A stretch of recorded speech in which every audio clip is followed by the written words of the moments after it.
and encourage your women to motivate you through whatever you've been going through. We can talk about it. We ain't passing no judgment. So don't be ashamed. It's all the same. Stay in your lane. Your lane. It's whatever your real life looks like. Stay in your lane. Come off the dog and don't be ashamed. Your lane. Let's have a conversation on what we face every day. Tune into your lane talk show. It makes us feel good just to know we're not alone. No more will we feel isolated and cast aside. I want you to come out the dark. Just don't be afraid of your heart. So don't be ashamed. It's all the same. Stay in your lane. Your lane. It's whatever your real life looks like. Stay in your lane. Come off the dark and don't be ashamed. Your lane. Let's have a conversation on what we face every day. It's our late talk show with Coach Trish Hannah.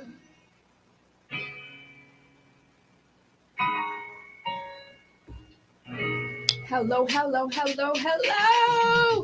Welcome everyone to your Lane Talk Show with your girl, Coach Trishana. Happy Sunday to each of you. What y'all doing? What y'all eating? What y'all have to eat today? I hungry. Okay. Your Lane Talk Show, as you know, was created to educate, encourage, empower women of all ages. And guess what? I have a treat for y'all today. Today, we want to catch some of you, if it's not too late, just before y'all spend your last little 2022, how could I put this? Your last little, no, I can't say little. Your paycheck for 2022. That's what I'm going to say. It may not be little. It might be big. So just before y'all go shopping, because I know y'all been doing the piece here and there. Before the shopping, we trying to catch y'all. And so the purpose of the show today is to inform you and to remind others of the importance of saving, especially around the spending time. Y'all know this time. According to, I think it was Deloitte's study. Yeah, it was a study from Deloitte. In 2021, the overall holiday spending reached a record of $889 billion. Okay, they said that Americans are expected to spend about $1,455 in this particular season. All right. And that's around the same as last year's average, which is $1,463 per person. So I don't know how much y'all spent so far. That $1,463 that could go towards all kind of things. But hey, I digress. Your Lane, episode 34, Financial Literacy 101, is brought to you by Airborne Freight and Cargo Services, John Shoe Store and Accessories, Lowe's Wholesale, Your Lane Life Coaching, Family Medicine Center, Duty Free Caribbean, which is also Colombian Emeralds, and Fusion Superplex and payment points. My predictions of emotions today for this episode are, I think 95% aha moments, because we are going to get some knowledge, some insight, some education, and there are going to be some things that I am sure I don't even know. That's why I'm here, so we can ask a question, so I can take my little notes too. 5% laughter, simply because the gentleman on the side of me is just so humorous. And then the gentleman on the side of him seems a little bit modest, but we'll see. We don't know. We'll see. Maybe he'll crack a joke kid. I don't know. And 0% teardrops. I don't think anybody crying today. I don't think anyone's crying today because, unless of course you're crying because you spent all that money down to I ain't gonna say it. You can view Your Lane Talk Show on Facebook on Your Lane Life Coaching's page or Star 106 FM's Facebook page, or you can listen to us on channel 976 on cable. You can view the past shows on YouTube. Just look up Coach Trish Hannah. And this, obviously, we know this is season 2 Be Jolly, fa la la la la. I need y'all to be jolly and fa la la. Press the subscribe button, please, and like it. Let's make it happen. I'm inviting my audience to feel free to ask questions on the Facebook link, and we will see if we can read through them and answer them as if time permits and allows. Johnson and Johnson extends happy holidays from their family to yours. Be safe, enjoy, and they want you to know that they appreciate your patronage throughout the year. Johnson and Johnson brought to you by Lowe's Wholesale. I'm going to get straight into it because I really need to know what I am actually up against for December 2022 before I spend my couple dollars the Lord bless me with. Just before then, I know that these men are going to come here and convict me so I can keep my little $2 in my pocket. But we'll see. And we're going to start to my left. And he knows why I'm laughing. There are two types of Poitiers, right? See, we already had this conversation, but okay. But just for my sake, so he don't try to, one up me, I'm just going to call him Alfred Poitier. Now, there are others that would say Poitier, and I have a few Poitiers who says Poitier, so I'll say Poitier. Thank you. So let's go, sir. Tell us a little bit about yourself. My name is Alfred Poitier. My name is Alfred Poitier. I am a Bahamian, a proud father.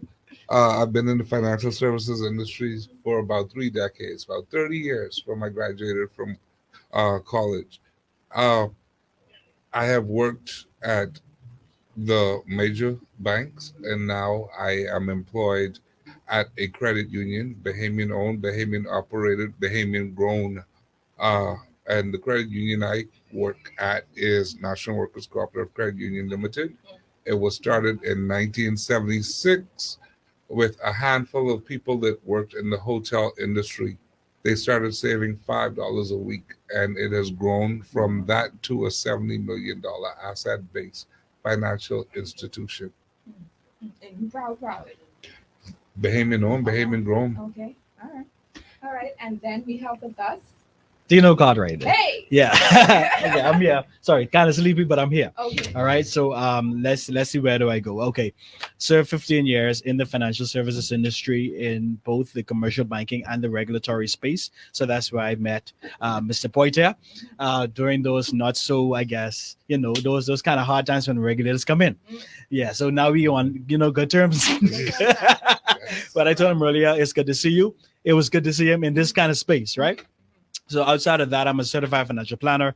I'm a husband. I'm a father. I'm now working in the technology space and compliance at Cloud Carib Limited.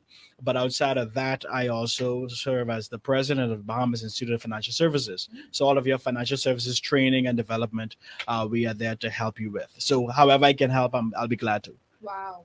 We have some really, really, really intelligent, well-versed, much, I would say, experienced men to talk to us today, ladies, about how and ways that we can perhaps save and invest and get out of debt.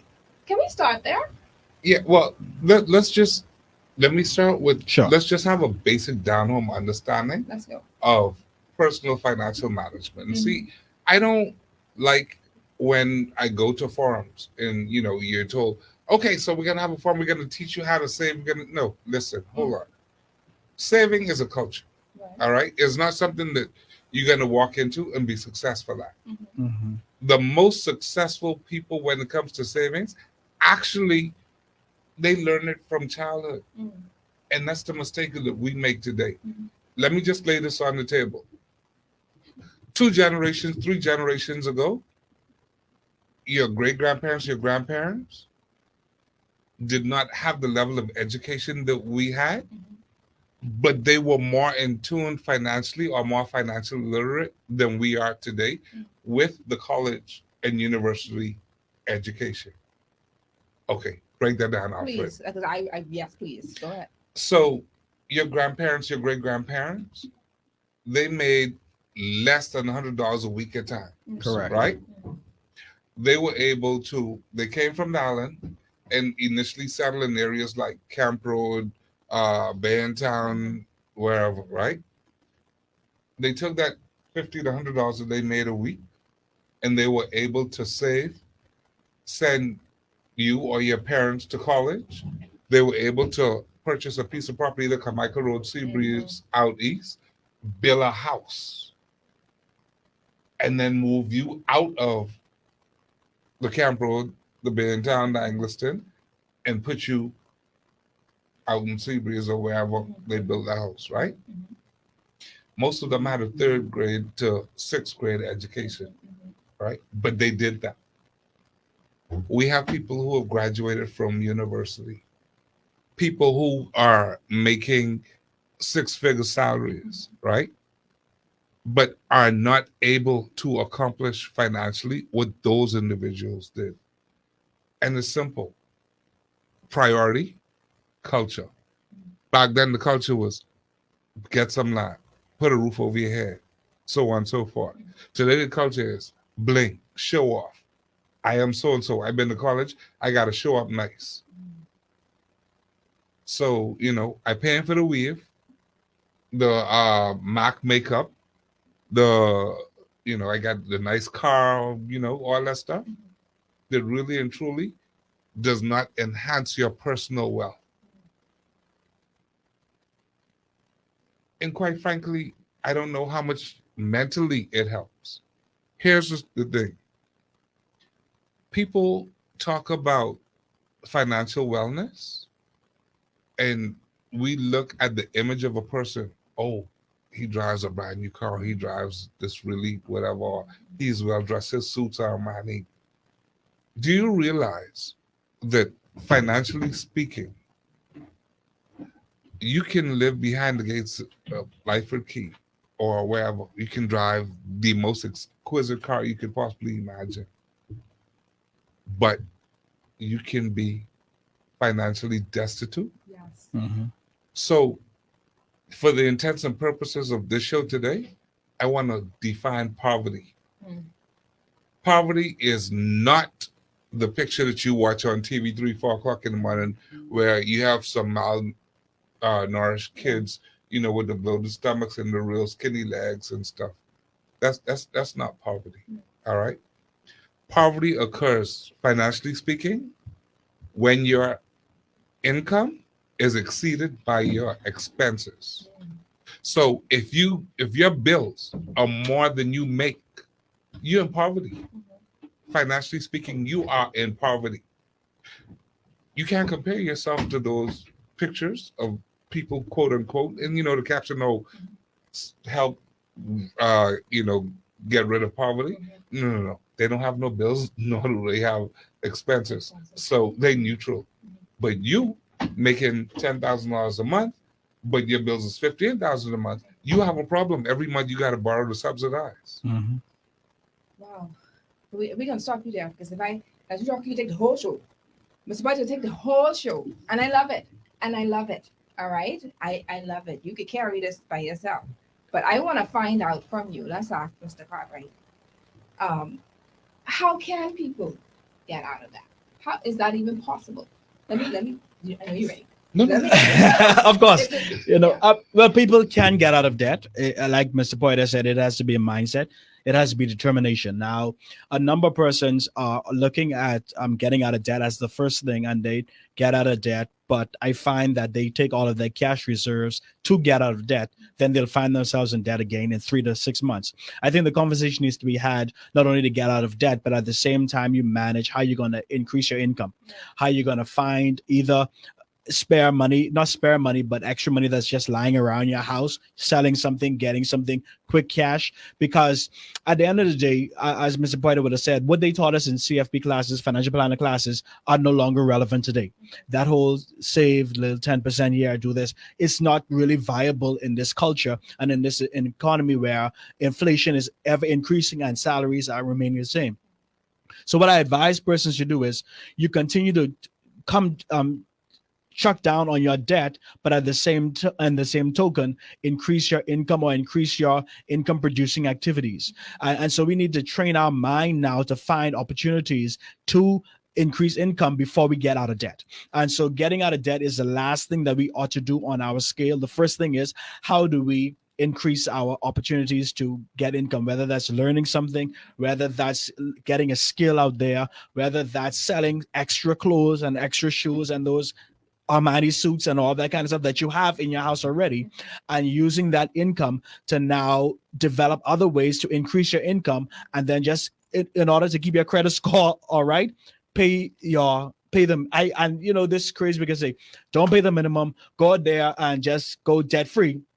But you take your cash, go debt free. At the end of the day, you are back in debt again, like we said, 6 months, because now you have to come to Mr. Boyd to them and get a debt consolidation loan because you no longer have cash to meet your everyday needs. And when you can't meet your everyday needs, then you have to borrow to just live day by day. And so my challenge to persons is, while it's good to pay off debt first, the first thing you do is find ways to increase your income.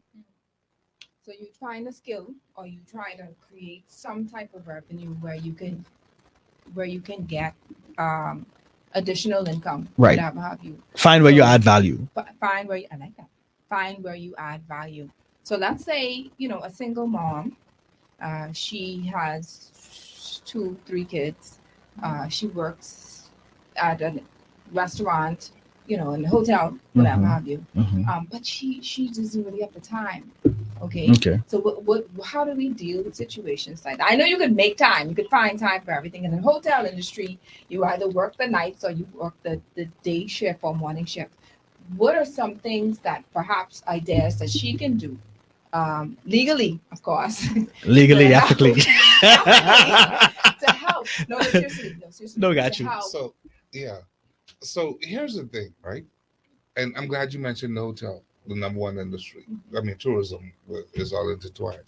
But that young lady and hotel workers in the Bahamas, I promise you, if they were to sit down and just take a look at the level of revenue that they generate during the season, the high season, and then have the mindset to take that money to help them make more money, they will be so far ahead.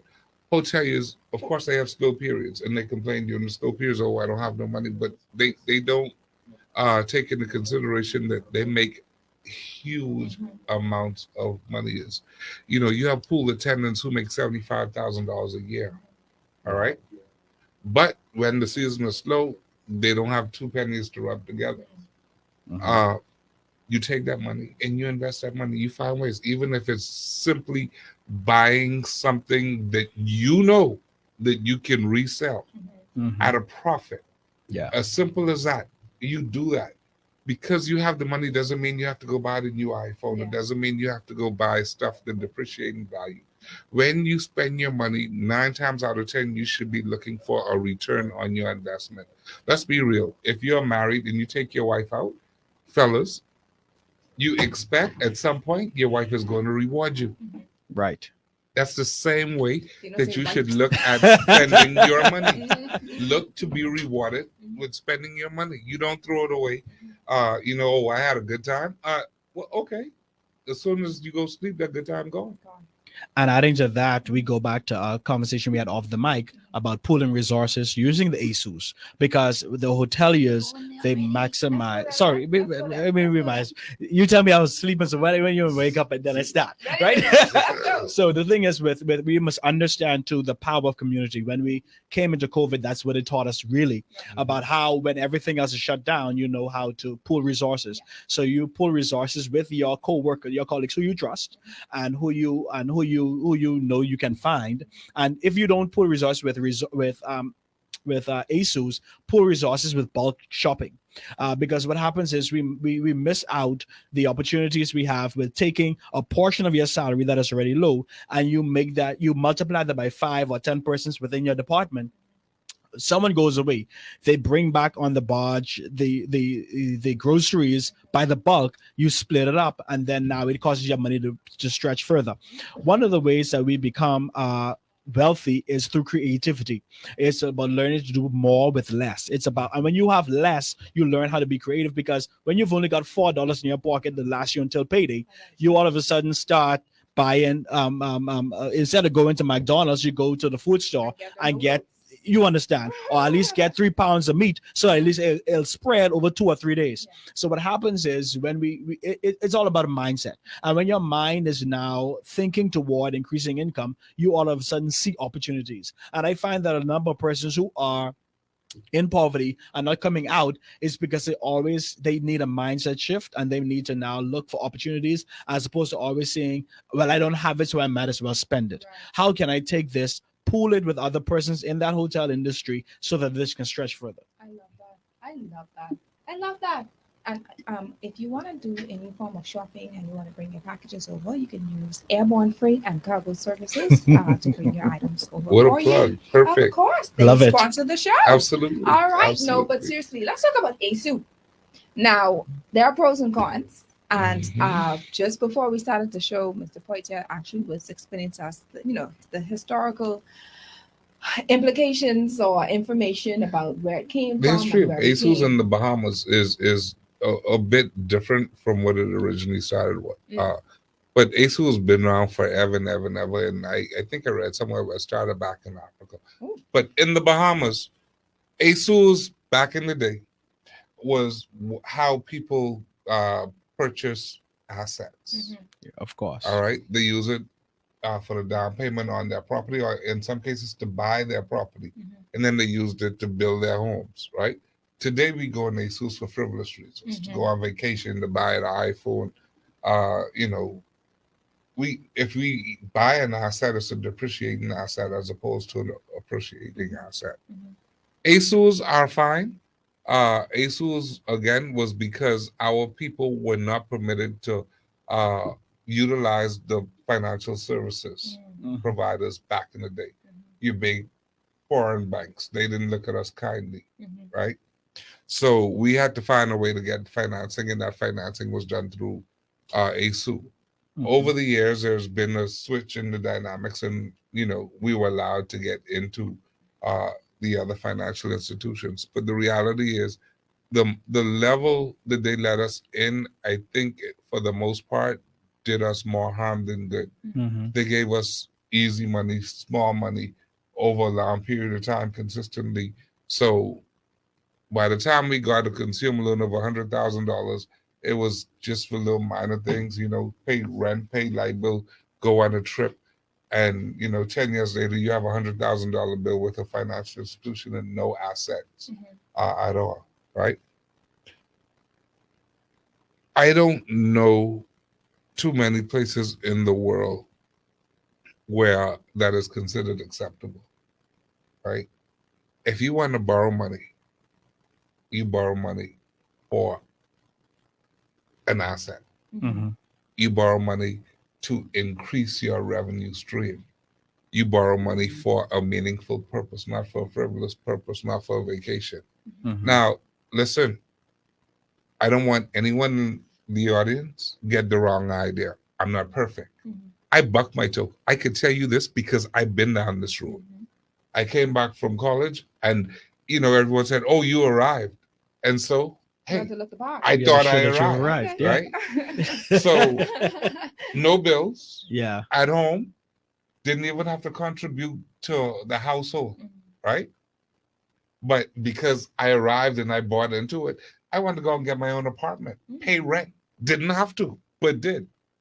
I had a nice car that I drove in college, man. Nice car, got me all the girls and everything else. But I got back home and that was an old car, I don't look the part. I'm a banker now. So bought a later model, put myself in debt.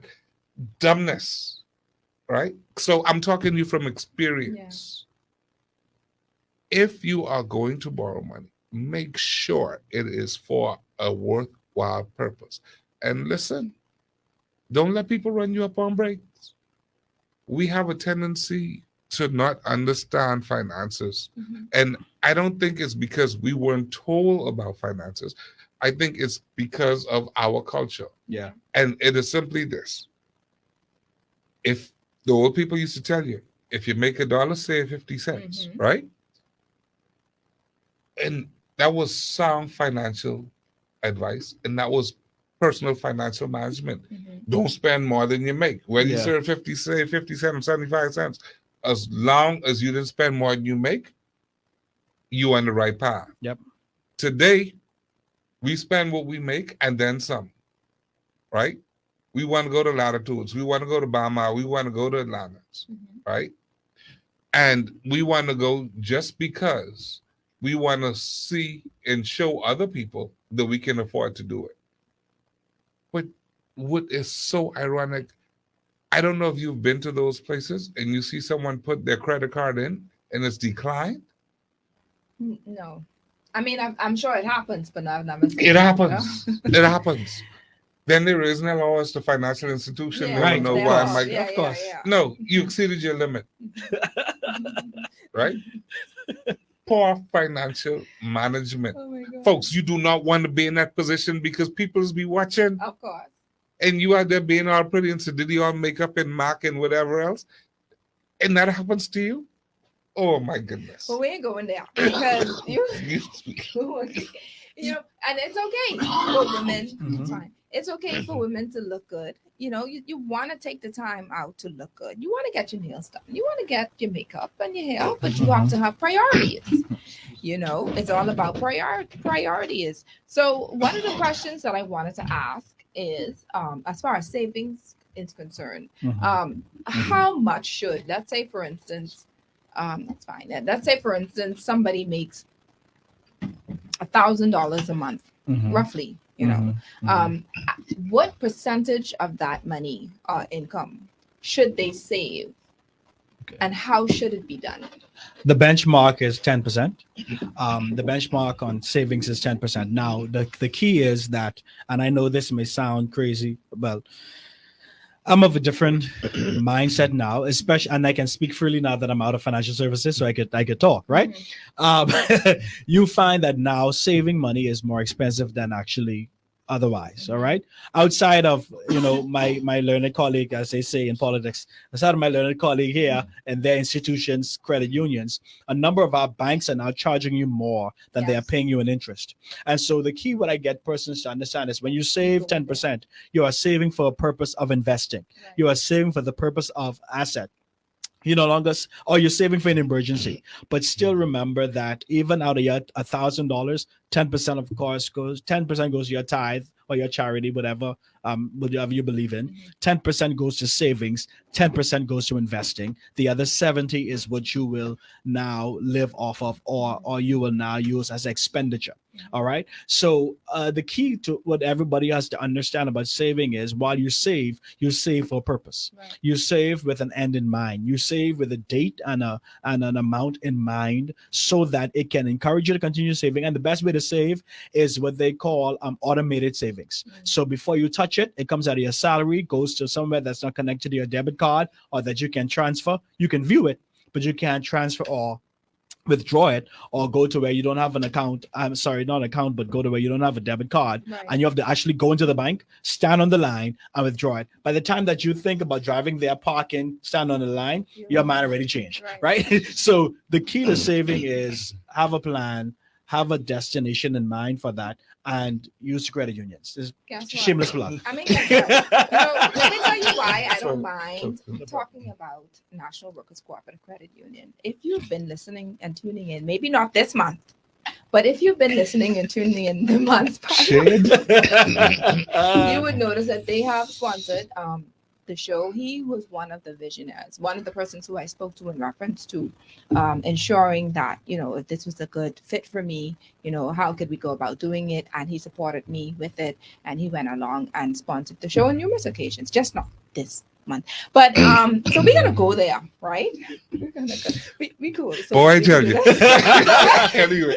One of the questions, Mr. Cartwright, I wanted to ask you, and I'm glad that you used his particular institution. Right. All right. I'm glad that before we go on a break, what the question I'm going to ask is, how do you choose a bank for savings? Okay. And what's the difference between a bank that's for savings and the bank that you said that we place well, there's a difference. The savings that we use for day-to-day expenses, and then the ones that we use that we don't touch it at all. So we're going to go on a break, and then we go ahead and allow you to answer that question. Sure. And then you first, because you outside looking in. Right. And then, everyone else who want to talk about their particular institution can go ahead and do so. Not a problem. Thank you. Let's go.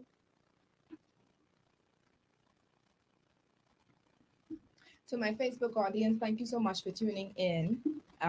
We help with us just to recap Mr. Deno Cartwright along with Mr. Alfred Poitier on the show with us. And, we're just having fun, man. I mean, I throwing shade today with him, but trust me, he can get me back Of course, yeah. at some point. So I have to tiptoe all night. You all don't day have to today, tiptoe, all man. day today. But so we're still on live, and let's go ahead and share some stuff. Let's share some stuff.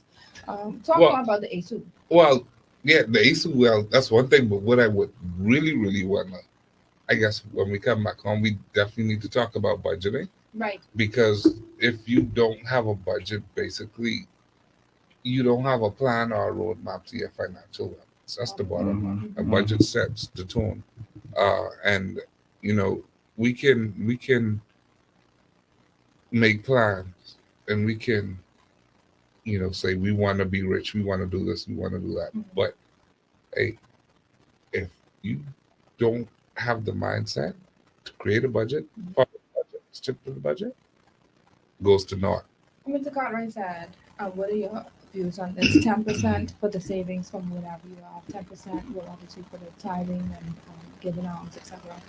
What are your, why 10%? Okay, so if we have what's called, we have a small document, and for me, if you're doing a budget, it should be very simple. Yeah. Right. We have a paper, and the first expense on that paper is your tithe. Right. And 10% is biblical. What you do after that 10% is on you. Mm-hmm. But it's hard to tell someone who makes $1,000 a month and have rent of $600-$700 Right. that they can have to save 10%. Right. Right. So it really depends on Where they are. the situation, your situation, and then Mr. Cartwright hit the nail right on the head. You always need to be thinking about how you can increase your level of income. All right. And then you need to start thinking about residual income. Yeah. What happens when you're unable to work? Right. And I know people think it's a joke or it's just some big, fancy talk, but the best money made is money made while you're asleep. Let your money work for you. Yeah. So, man, there's so much to talk about. We just, this could be a part two. I can feel it. A part two. A part two. A part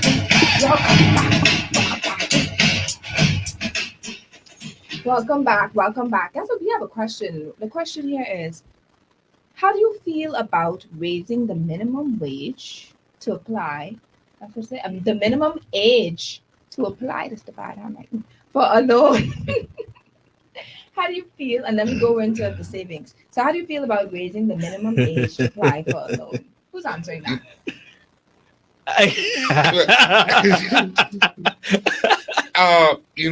Again, I wouldn't, under law, 18 years old, you can borrow, okay?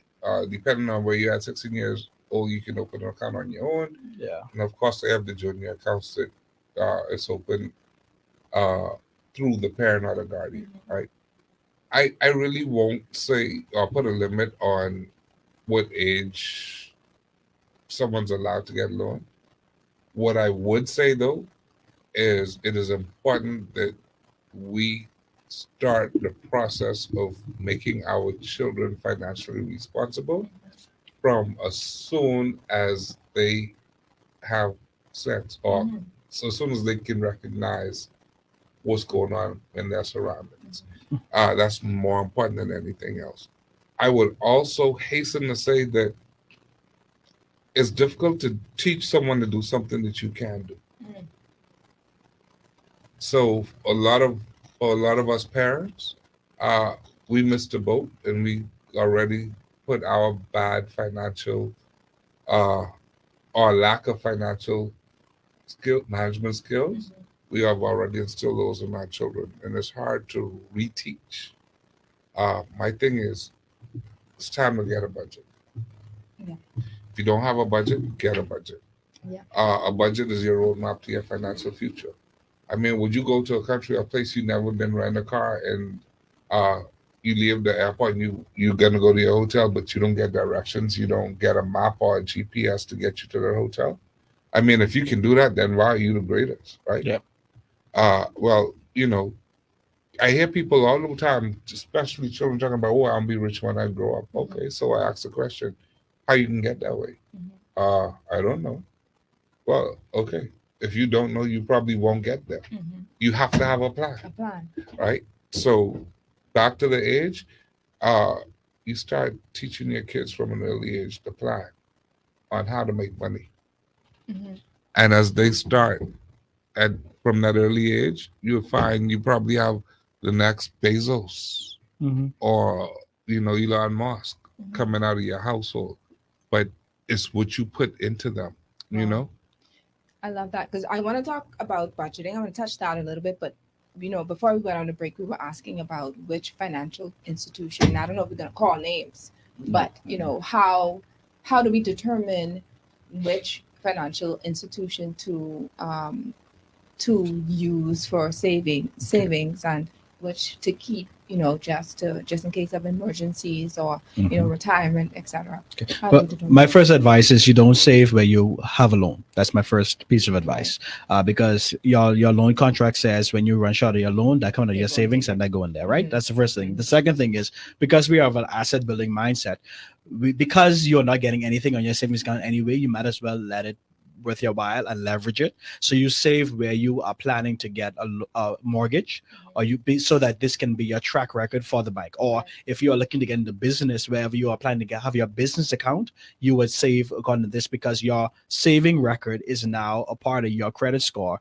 which is a part of your information that you give to the bank, so that you can now become a better consumer or a better person to borrow from the bank. So since you're not getting anything from them otherwise, you might as well use it to build your credit history. So I would say that's where you would choose to bank. There's a particular bank that calls me at least twice a month to ask if I want to get a loan with them, right? I mean, to the point where I go to the ATM and the question is right there, and they ask, do you want to blah, blah, blah. I mean, why do they pursue? I thought it was always the other way around, where you go and you pursue and you run after them, whatever have you. Why are they coming to the consumers? I know the answer, but when they come, of course they have to make their budget, but the next thing is when they see your savings habits, they're coming after you because you are a customer, a client who they can more or less trust to build that money back, or to pay them back on a consistent basis, because they see the level of money that you're saving, or your habits. Because sometimes it isn't even the amount you're saving, it's actually the habit that they see you saving on a consistent basis. Now what you do when they do that is that, one, you look for, if you want to get the loan, use it for asset building purposes if you want to, but if another reason, if you want to get that loan, this is now time to negotiate. Because like I teach a class at BIFS where we teach about financial planning and all that, and I said, listen, not everybody walking into the door of a bank or a credit union or an institution pay the same rate. They don't pay the same rate because your rate is based on the risk level that you pose to the bank, or to the institution. So when you come in there and you are considered high risk, you either pay a higher down payment, you pay a higher interest, or you have a longer term. If you come there, excellent client or excellent customer, and you have an excellent credit score, you can now negotiate what your rate will be or what your down payment will be. So not everybody is equal when you come into the bank, but it's all based on your habits. It's all based on what you would have saved, and it's all based on how they see you in a risk level. So let's talk about credit unions. I was like, who in the room is going to talk?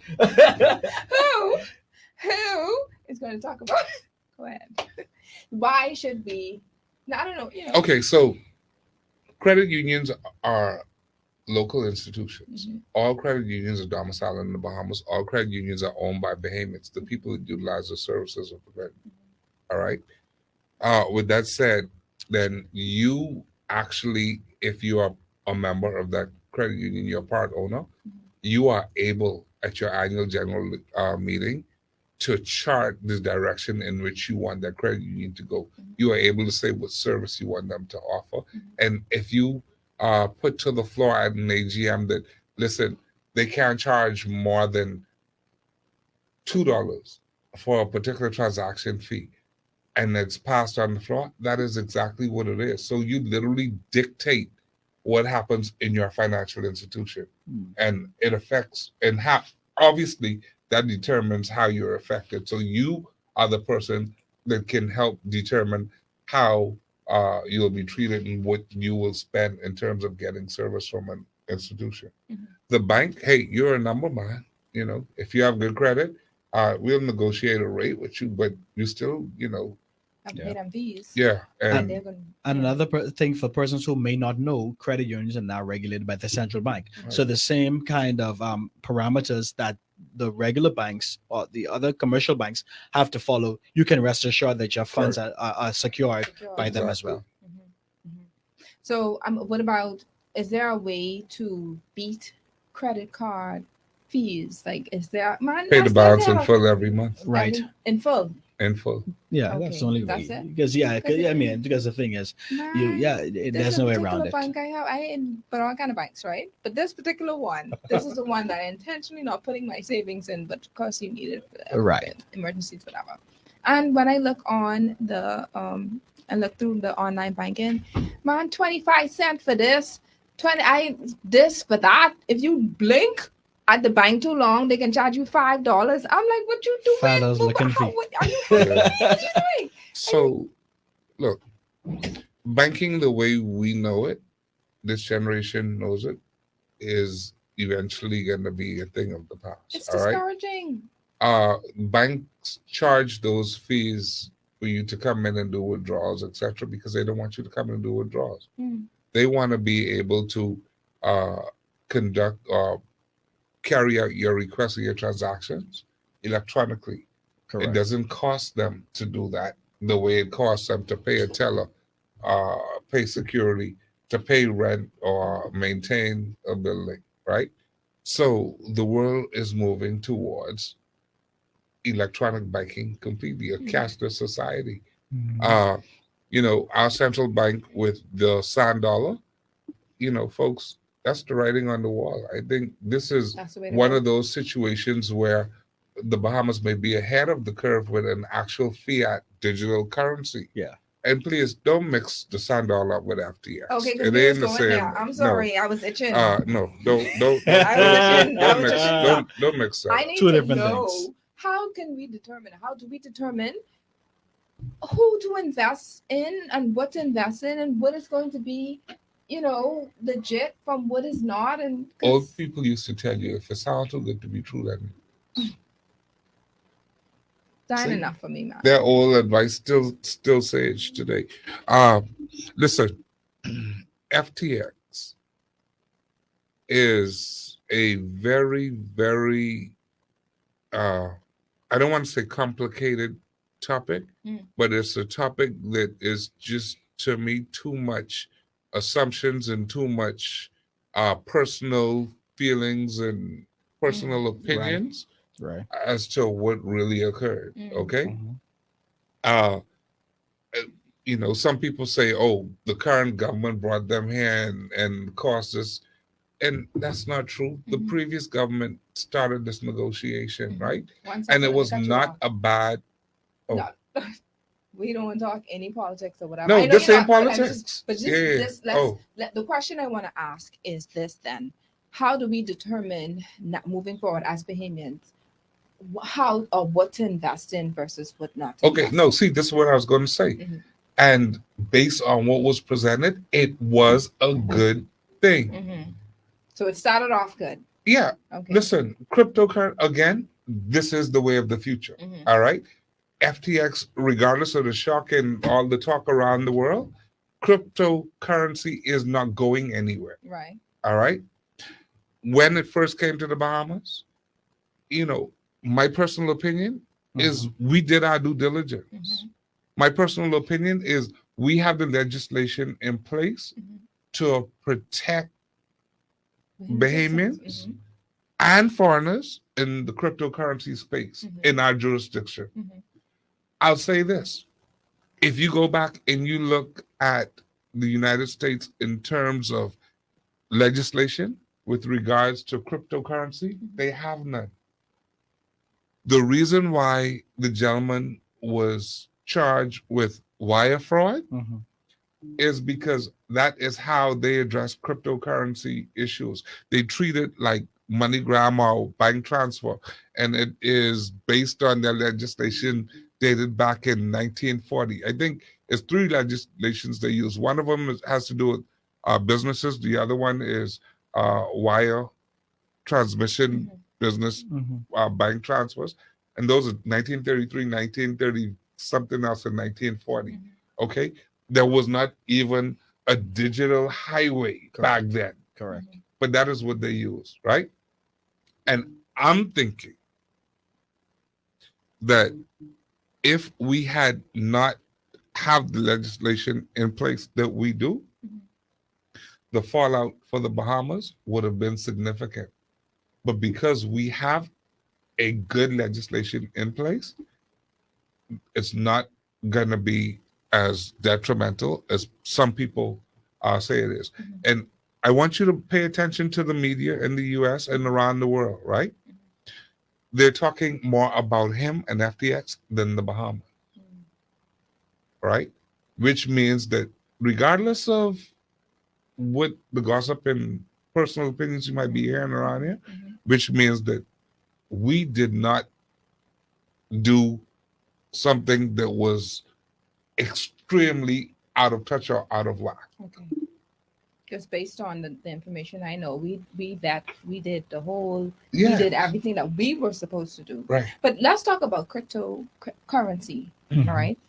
Let's ask Mr. Carter. Are you able to speak concerning that? Bits and pieces, but Bits and pieces. by half and his half, we'll come together. Come together with this. Yeah, definitely. Tell me what you know. Can you So with explain us on that? cryptocurrency, What is it? as I said, it is the way of the future. It is how transactions are going to be met going forward in terms of buying. So just transacting pair to pair, business to business, without that central bank in the middle that's going to probably get charging you fees and all these other things. So what's going to happen is with the cryptocurrency, you can now purchase assets, you can now even purchase homes and real estate using cryptocurrency without all of those other overhead charges and without a what they call decentralized place where they have to go through and then on the other end. So you save time and you save money using cryptocurrency. So that's really what it's meant to be. That's what where the future is going. And so this, what do you have in our pockets, fiat money, but cash will be non-existent because now even 70% of the finances that revolve around the world now are not cash. They're not paper. Right. They're not coins. You see, last year before, we have no more pennies. It's just phasing out. All right, because the cost to print and the cost to manufacture all these things is too much. So now everywhere around the world, governments are looking on how they can save money. And if I can just send you quickly something by cell phone, then that makes it easier for you. You get it instantly and you can now transact. Prior to this, you would have to go to a bank, wait until Monday now, or if it's weekend, you have to wait until Monday to go deposit the money. If it's a check, you got to wait 2 more days. Or if it's a US check, you have to wait 14 days for that to happen. But now you have cryptocurrency. Before cryptocurrency, you had things like PayPal and stuff where you just transfer money without needing cash. All right. So this is essentially just where the world is going. And so when you talk about investing in cryptocurrency or investing in any way, the key is one, know what you're investing in. Right.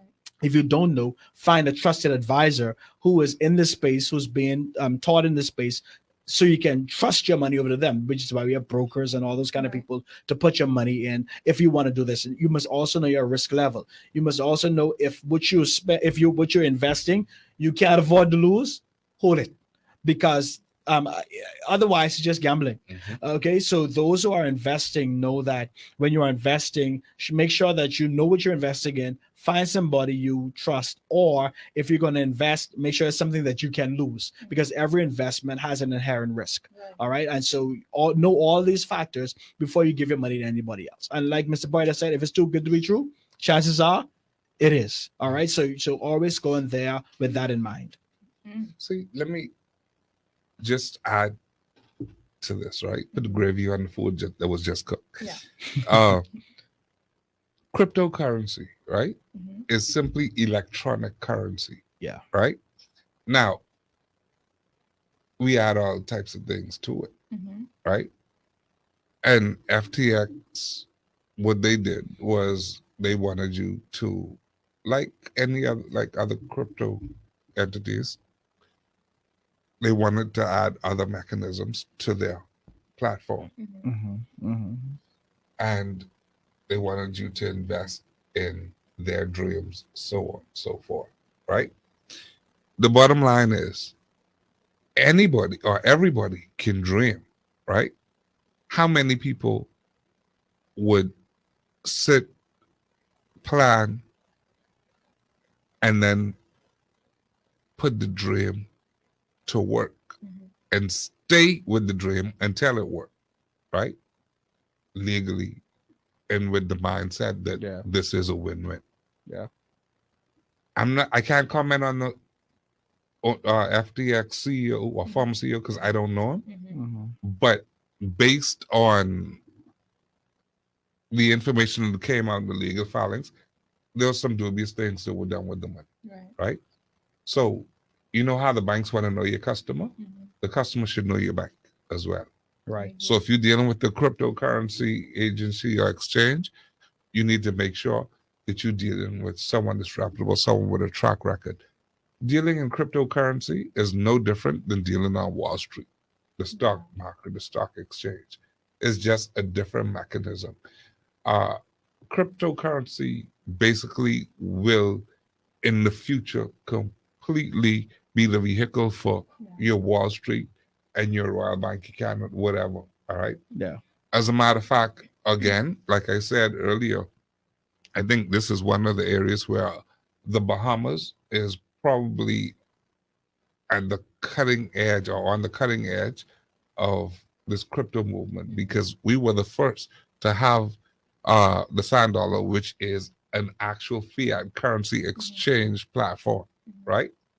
Other countries, private individuals have those. In this country, our central bank has one, right? And that's a huge deal. We don't talk about it, but guess what? That's as safe as the paper dollar in your pocket, right? Yes, it is. And I also want to say this.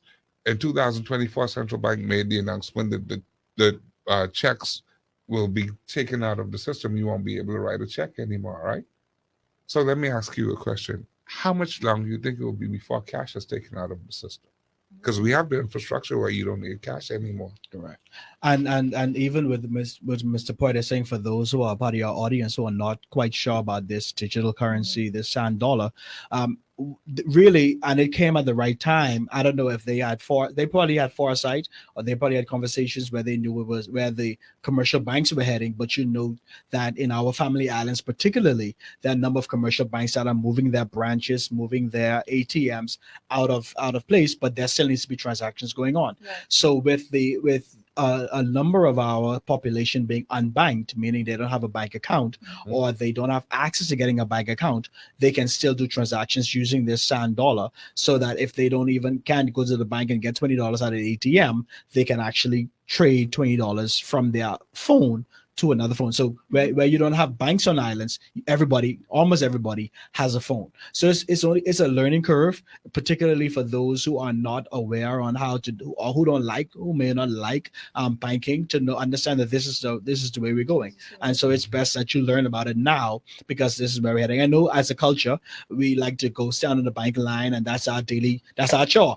We go there to row on the line, catch up on the latest gossip, suck our teeth, ask if you use the Nutella, and all that kind of, because this is about a life, But this is where we're headed, and so we have to now adjust and we become agile and be a part of the world. Okay, I love that. And once again, how can someone in the Bahamas invest in crypto? I honestly don't know. So there are a lot of Bahamians who invested in crypto, and a lot of them done it in a manner that may be considered illegal because it involved foreign currency And if you're doing a a transaction that requires foreign exchange, Yeah. it should be done through Exchange control. exchange control, Mhm. right? But what really got me in conversations with many people was that, they come and they tell you, "So, I invested in crypto and this and that, and man, I make so much money."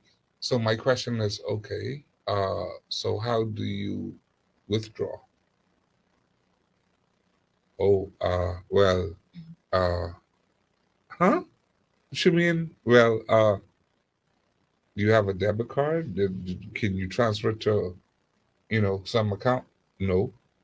I say, okay, but you made all this money that you don't have access to? That makes sense to you? Not at all. Yeah. Uh, a lot of people use their credit cards and go online, and there's some reputable sites that even PayPal does Yeah. crypto, right? Mhm. But the reality is, unless you vet whatever the entity is, unless there's access for you to get your funds back, or quote unquote, your investment grows for you to, collect the return on your investment, then if you can't do those two, then that's not for you. Don't do that. You So throwing your money away. can I ask both of you a question? You don't have to say the name of the institution or organization, but are you investing in crypto? Am I? Yes. No, not locally. Now, let me say this to you Hold on, before you let go. me. Okay, go Don't get ahead. like a Sorry. my. No, I didn't get like that. Yeah, No, be no, careful. No, he's a smart no, no, man. no. Right, I Keep get it it. right, positive. of No, He's course, of very course, smart. of course. no, I no. need All right, go politics, ahead. so you learn, you learn. Yeah, yeah. But no, I'm not as yet. I'm not as yet, but definitely where there is a because where there's a viable option, Right. I have no issues with it. Because I mean, the Bible says, "Cast your bread upon the water, Mhm. and many days I'll come back." And it also says, invest 7 or 8 different streams. Who knows which one of them will prosper? Who knows? This may be the one. Exactly. And So, you still got to sit down and count your costs first before you decide whether or not you can do this. Everything But- has a risk. You got to, yeah. It's Yeah. very risky. That's a problem. but no, but I just want, I see, I want to reiterate this. What I was about to say is, no, I have not invested in, I'm not presently investing in crypto, but I want you to be clear. Whenever you do a digital transfer, crypto is the underlying vehicle, Yeah. because crypto is literally electronic transfers, right? And when they talk about investing in crypto, you're now investing in the dream of someone else, right? And what drives the crypto market? Demand. Mm-hmm. So if there's a limited supply and a big demand, it goes up. Okay, so what can we invest in now where we can see a quick return or we can see some type of profit or something? What are some things that we could do now? Legitimately, Legit, legally, ethically. morally. Yeah. No, that's a good question.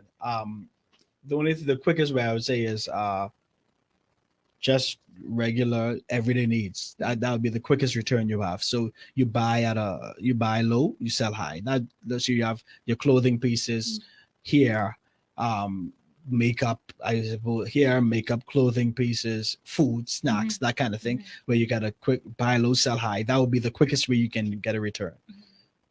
What about you? Yeah, same thing. In addition And to then- that, Mhm. service, Right. and there's so many opportunities that we miss simply because we don't want to open our creative mind. Mm. We are a touristic destination, right? We are also a country that's surrounded by water. Mhm. We're a country that has sunlight uh, more than 90% of the year, Mhm. right? Those things that we know are constant are the things that we should be Investment. looking to Right. find ways that we can profit off them. Mm. And it doesn't always cost a whole lot of money No. to get started, right? Mhm. Mhm. Uh, Sometimes you can take $500 and start something, and that $500 can multiply itself, right? But you have to be creative, and you have to be able to take a risk. All right. Mhm. Remember, what was just said, right, was that when you invest, you should not uh, put yourself in a position where you can't afford to lose, Right. right? So if you can take $500 and you can parlay $500 into 1,500 and then 3,000 and 5,000, Mhm. uh, you're pretty much well on the way. The key is when investing in that, you keep your eyes open, your ears open. Mhm. You listen for pain points. What someone's pain point is actually your revenue making stream. I love If that. someone doesn't want to go down the road to pick up something, you go down the road, you add your premium to that. You have now during the pandemic, people could move. Yes. Out of that was birthed the company. Yes. I didn't hear you call their name, so I can't call their name. No. But they were orange, and McDonald's picking up, and Everywhere. KFC picking up. Yes. They're on bamboo line With the picking up. little sticker saying, Right. "Hey, you could." Yeah. And that is what happens when you look at in the United States. You have Uber. You people didn't want to drive their own gas, but they're going. Someone's going in your direction anyway. Mhm. So that's what. So when you go on your Uber app, you have 10 people in here who just happen to be in your vicinity, Mhm. and they're going in a direction. You don't have to wait in a taxi. You don't have to go and try hail a cab. Someone you You don't. don't have This to is pay for someone. parking. This is That's someone you right. don't know. Yes. Yes. You don't know John from Man on the Moon, Mhm. but you jump in John, Yeah. That's and right. you go to where you're going, and you pay a premium on that. John makes some money off of that, and everybody wins. Yes. You don't pay for gas. John was going that way anyway, and he picked you up, and you're going that way. So it's all about listening to people's pain points. Yes. And so instead, we have every day folk calling in talk shows every day complaining about something. Mhm. Listen to what their pain point is. I love Provide a solution to their pain point. Monetize it, and then you make money off of that pain point. That is so good. That is You know, so good. COVID made some people rich, I know. Yeah. right? And I did a campaign.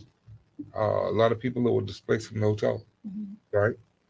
I said to them, if you're a pastry chef in the hotel, nobody is able to go to the store and do stuff.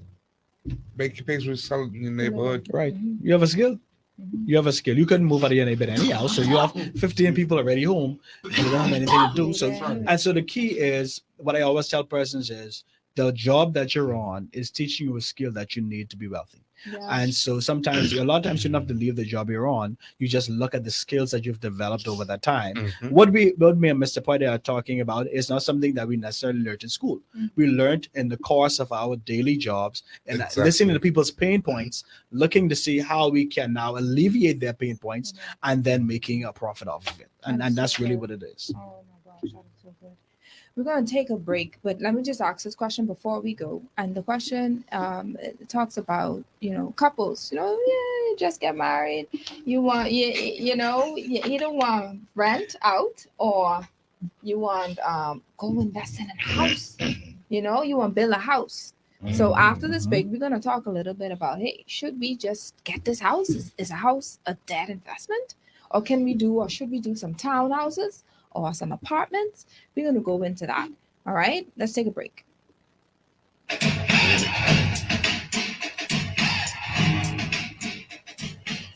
You have 45 minutes gone.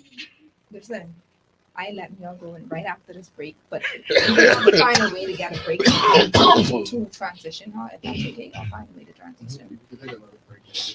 Okay, good. So we're back. We're still on Facebook. Yeah, we're still on Facebook. And anything else y'all want to share before we go on? Right? I mean, on there. You talking about Y'all started mortgages for Do you want some water? we about yeah, well, that's okay. You good? I can make it. Okay. That's what I need, but I can make it. No, let me Uh, have water. no, for you. that's okay. Okay, good. We're about to. Okay. We're about to start early Jan What? For current mortgages. mortgages. Oh, Lot I mean Listen, COVID put a hurt in my. good. Not good, but Anything I you mean, want to share? That Hilton. you still like? That's the reality.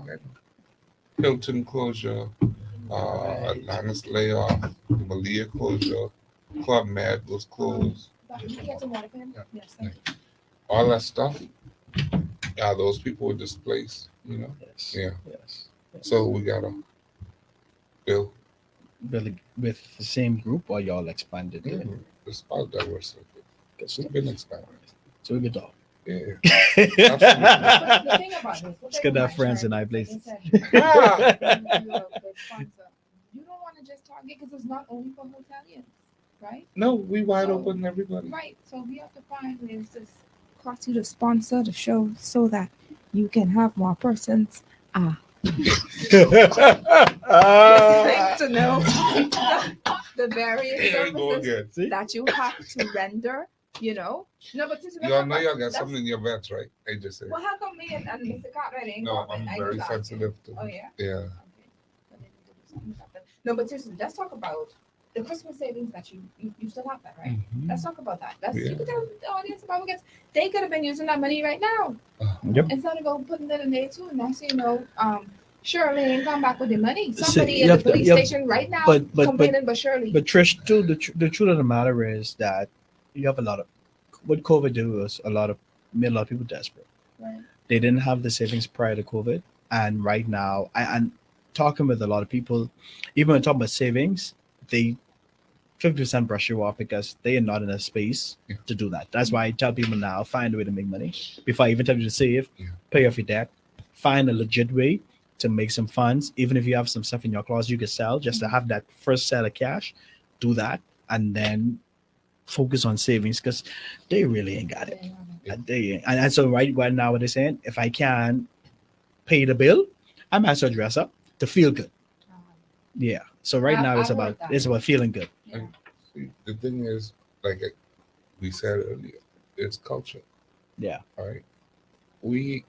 Our forefathers, our great grandparents and grandparents, they believed in saving, Yeah. right? But they made the mistake of giving us everything that we wanted, and we didn't have to work hard. They had to go in the field early or do whatever. But let me show you something too. When you talk about culture, and it isn't. One for $100. Oh, thank you. Oh, thank you. Thank you so much. The key is even with that culture too, Mr. Poitier, is that they didn't even have extra money as much as they had on Saturday. Me and my boys come together, we laying bricks. Exactly. Mother in the kitchen cooking sauce, and four And of the us boys are there. we are there laying Exactly. bricks. Yeah. And when we finish your house, now next next house. we go to the next house. Culture. We don't have that anymore. Or cleaning the yard, doing the mowing the lawn. No, but I don't even mean No. the odd jobs. I'm talking about That's how the houses were built. that's how houses were built. I didn't need We that didn't have to pay get a contractor. Right. I didn't have to pay all that because my boy, You have we people get that come 10 of to our yourself. boys Yeah. either be in the church together, in the lodge together, in something together, in the frat together, in what you call it, in Well, Kiwanis the together. lodge in the lodge in the bar. Yeah, you're right. Right.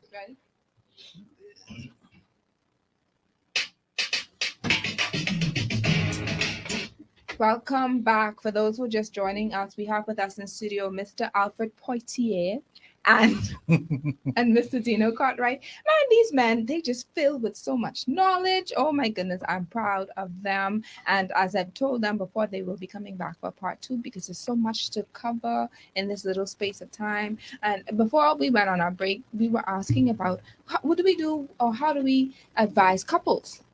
They're now married. They're pooling their resources and they want to go ahead and get a mortgage. So I'm going to start off, and then Rev going to have to pray for me, right? But here's the thing: before you decide you want to marry someone, you need to find out what their financial situation is. Yes. All right, because if your wife is indebted to every financial institution, or your husband is indebted, your husband to be, your wife to be is indebted to every financial institution, debt service ratio, meaning more than 15-20% of his or her salary is going to pay in debt, chances are you will not be able to get a mortgage to get the house that you want. So by marrying that person, you actually now take yourself out of the realm of getting your own home anytime soon. And let me also add too that but not only having all this debt on you, but signing on other people's debt that you forgot you have. Wow. So just being a guarantor means that you don't pay that money back every month, but you're attached to that loan. And so Obligated. now that's part of your loan as well. That's part of your debt as well. So yeah, no matter how fine your wife's supposed to be or how you think your husband is, the big man, Mhm. if his money ain't right, you might not have a good life. That's something, because that could be a part of. I mean, I had a show talking about divorce. How did I get here? And we had a few women who marriage didn't last as long as 2 years, if that. Okay. Mine didn't either, but I can tell you, if that money ain't right, it can be strife in your life. Arguments. Uh, I have seen throughout my career where the man is leveraged or loans to the hilt, right? Mm-hmm. The woman have no loans, but she dragging them in the bank to go buy a brand new car because her neighbor got a new car. Oh, gee. Mm-hmm. All right. Those are things that unfortunately are realities in our society, and those are things that hinder us from being great Yeah. because we get caught up in frivolousness. Yeah. If you're gonna, And the marriage, the wedding rather. well, Yeah. hey, $30,000, $20,000 for a wedding is crazy. Crazy. But the bottom line, again, and we repeat this because this is very important. If you are going to borrow money, go borrow money to help you make money or borrow money for an asset that will eventually appreciate and help you make money. Yeah, and when you're talking about mortgage, I want when you look at and this may be in other people's, this may be crazy for what people are thinking, but an asset isn't an asset until it's owned by you free and clear. Right. And even after it's owned by you free and clear, you have to consider maintenance fees. Yeah. So when it comes to building your first, I'm going to go with the old school. What do you call it? Old school advice. Get something that can make you money on the side as well, because once you understand with mortgages, mortgage has the same prefix as mortuary. Because it's a noose around your neck, Right. for the life of that mortgage. Mhm. So you have to find a way to either supplement that payment, or you have to find a way to pay that off quickly. Again, increasing your income, or whether that's increasing your income by working or increasing your income by having something on the side to make money to pay off that debt sooner than expected. And also, when you're getting a mortgage, always look at the fine print in your mortgage, because there are some institutions that tell you cannot pay a bulk of more than 10% per year. Yes. All right. There are also institutions that make you pay if you go to another institution to get a lower rate. Yeah. Okay, so you have to now really read all the fine print, get all the information that is necessary. Someone just came to me last year. They had a consumer loan. Mhm. Because they moved from one bank to another. They not only had to pay the payoff balance, but they had to pay Prepayment penalty. right, a prepayment Oh, penalty my to move the gosh. money to another bank. All right, and so you have to know, you have to have knowledge in all of this to be able to go into this as a wise consumer. All right, so that's why you need shows like your show to get this free advice, and this is free. You catch me, Mr. Poitier, outside here, then you probably gotta Yeah. you understand. Of course. Because Goes up. we have to Of course get it out, does. we have to get our knowledge and have income produce and decide income producing, Absolutely. right? It's called consultancy. Absolutely. But in all honesty, and we have to understand that when you are as a couple coming together, find a way to get a house that you can live in. I know a lot of persons may want to get a big house because this is the kind of environment we're in. Yeah. But think about it. If you only plan to have one child, you're getting a 5-bedroom house. Pretty soon, the maintenance of that will kill you. Yes. All right. Beyond that, the insurance will kill you. The taxes will kill you. The maintenance of the building kills you. After you've paid off the 30-year mortgage, now all your house, all your roofs are now 30 to 40 years. Mm-hmm. So after 30 years, you have to replace the whole roof. Mm-hmm. And this doesn't count the painting that happens every year.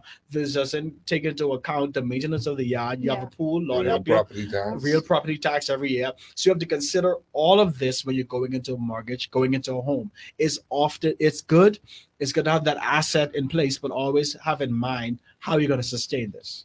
And then 30 years later, the children probably gone. I think I'm Went away to college, probably ain't even coming back to the country, and you in this 5-bedroom house, and you can't sell easily. Exactly. Because the thing is, it's easier to sell a 2 or 3-bedroom home than a 5-bedroom home for the value that you want to get for it. Wow. I've had a couple mortgages, and I have not purchased a house as yet. Mm. So what you're saying is, right? So Rental we income. yeah.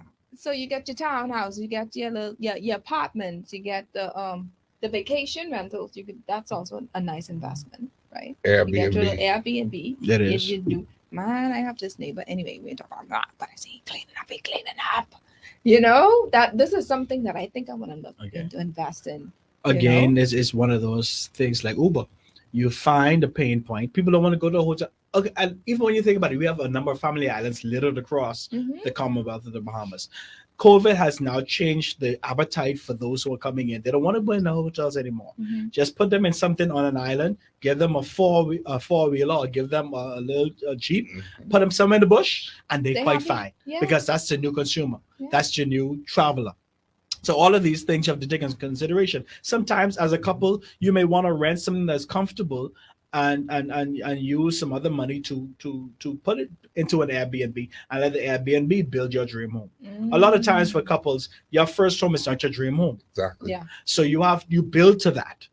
You build to that by having your duplex, your triplex. And they said builders say there's really no difference between a triplex and a quad. In terms of cost. Yeah. So you really might as well go big or go home and just get your quad Get and let that build for you. income. Make Go money big. while you sleep. Or go home, make money while you sleep. What else can we do to make money while we sleep? We got a couple minutes, and we have another guest who's been so patiently waiting on us. Ah, Lord, but y'all have so much information, man. What else can we do? We definitely want to say that first and foremost, you have to put a budget together, man. And the budget is Oh, we very don't talk about simple. budget, eh? Let's go. It's very simple. A piece of paper and a pencil. All right. All of your income. Your income is anything coming in on a consistent basis. Mhm. So, folks, if you have rental income, But that- the money from your job, mhm.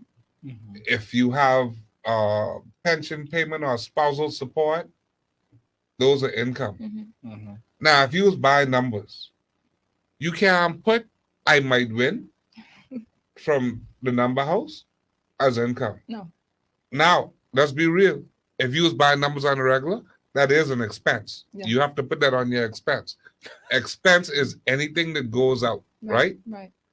A light bill, water bill, cable, nails, barber, makeup, hair, Grocery gas, groceries, expense. lunch, anything that you spend the money on, Mhm. expense.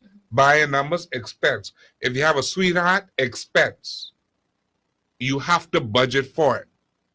If you don't budget for it, you laughing at dead serious. I serious too.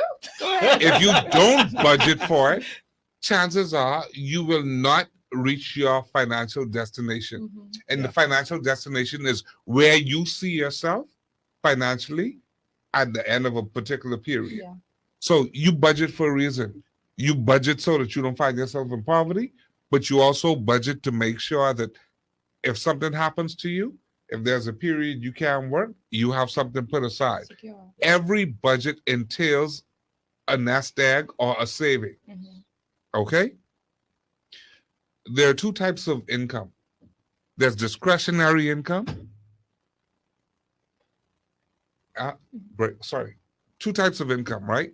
We have discretionary income, and then let me just talk about that.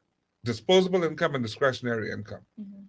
Unfortunately, we misunderstand those two. Mhm.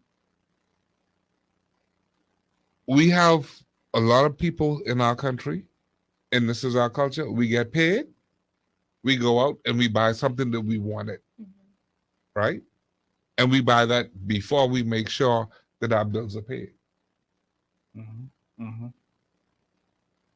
So what happens is the bill collector call because the bill is now past due. You no longer have that money because you took your discretionary income and you blew it. You blew it completely out the water. Mhm. A budget helps you to avoid situations such as that happening. Because once you make this budget up, all of your income, all of your expenses, and you craft it in such a way that there's something left at the end of the day, not just savings, because savings comes out as an It's all- expense mhm. actually, Mhm. but Mhm. you have to have something left at the end of the day to do whatever you feel like doing. Right. Yeah. So it's okay to do whatever you feel like doing, ladies. This is what he's saying, but that's a part of the budget. So let's Yes. say you have $300 left after you've already say, okay, the BPL, the BTC, Alive, whoever, The makeup, the rum, the utilities, rum, the la, la, rum, the la, rum, the the sweetheart, grocery, the whole the- 9 yards. just stop with your sweetheart, No, I and don't your have one. I'm just saying. right.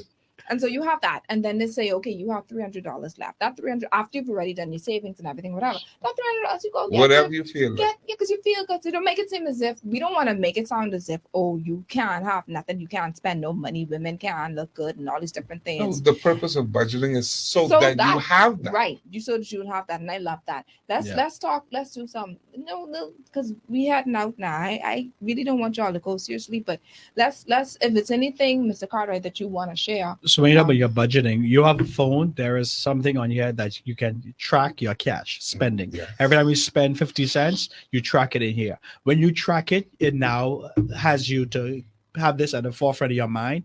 It will restrict you from spending. Second thing I tell people is, if you're just starting out and you're having an issue with spending, take all your money in cash. This may sound dangerous. Take all your money in cash and spend it. Use it. Don't swipe.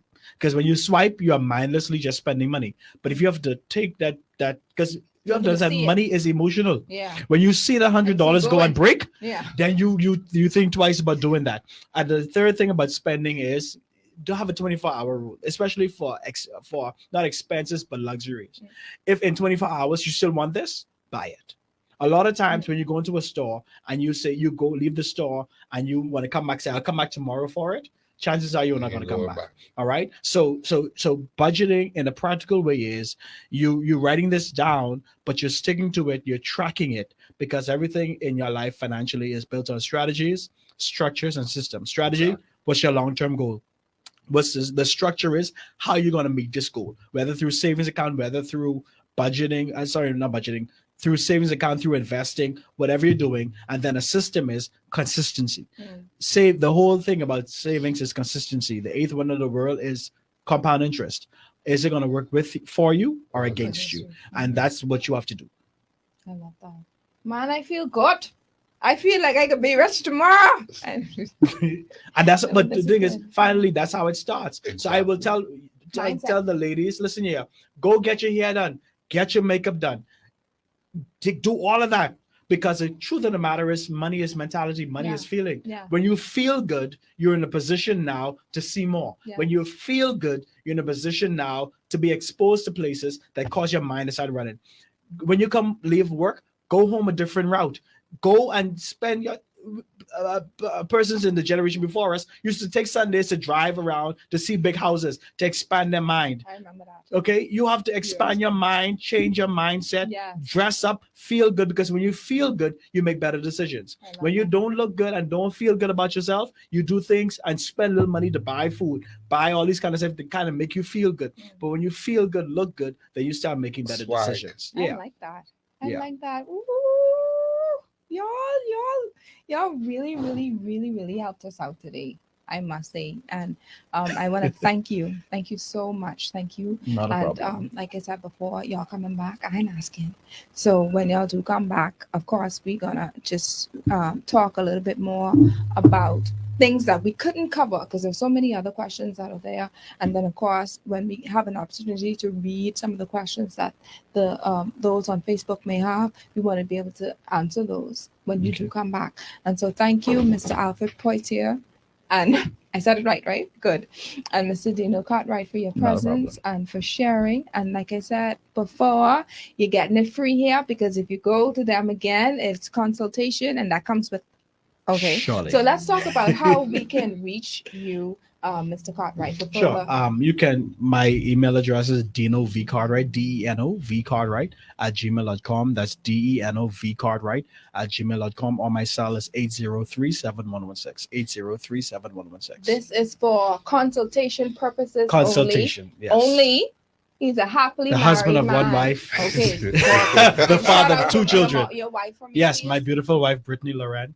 That's my wife. Blessings. My kids Kalila and Liam. Blessings to your family. Thank you so Mr. much. Poitier. You can reach me at National Workers Cooperative Credit Union Limited, APOITIER at NWCCUBahamas.com.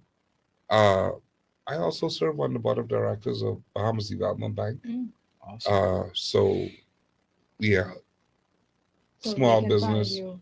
all that other stuff. Definitely, we are promoting economic empowerment straight across the board. That is something that I am so dedicated Yes.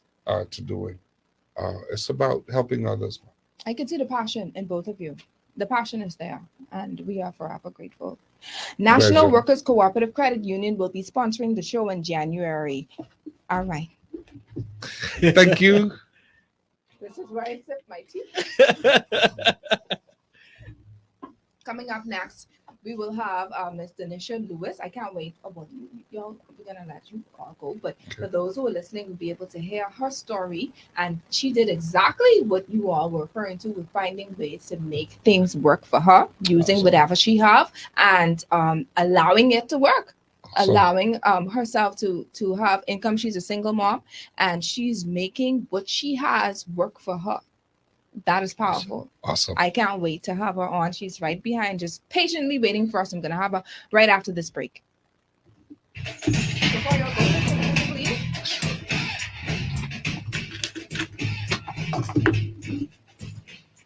Ooh, child, y'all were so good. Y'all smart. Thank you, Bob. Hey, the real comedian. Right. Thank you. Okay. I'm sure it's in the middle of like a star thing. Yeah. I'll rub it in the middle. Yeah.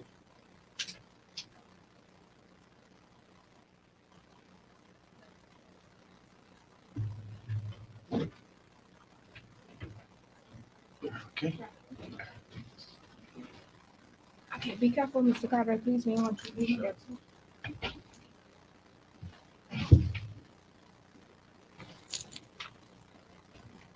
Do I get a little closer? Yeah. 1, 2, 3.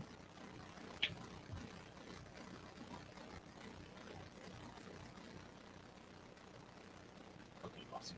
Thank you. Blessings. I'll send these over.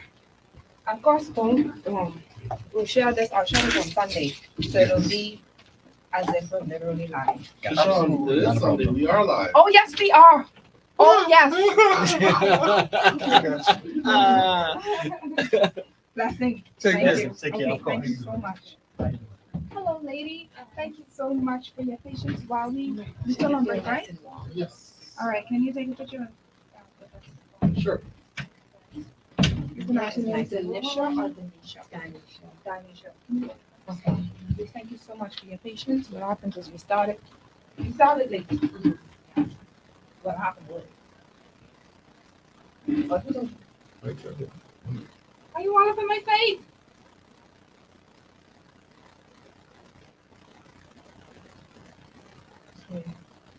All right. Were you able to hear what was happening? Were you able to hear the discussion? Mhm. Good. So you Some know- of it. what was right I there? was trying to get a little close of it. Didn't really have it back.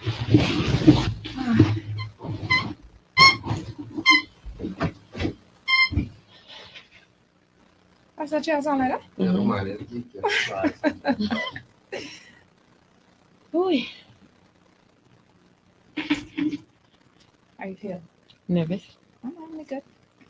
The energy is real in here. We talking like we's family. Like we go back, like these boys from the hood. Everything's good. Yeah.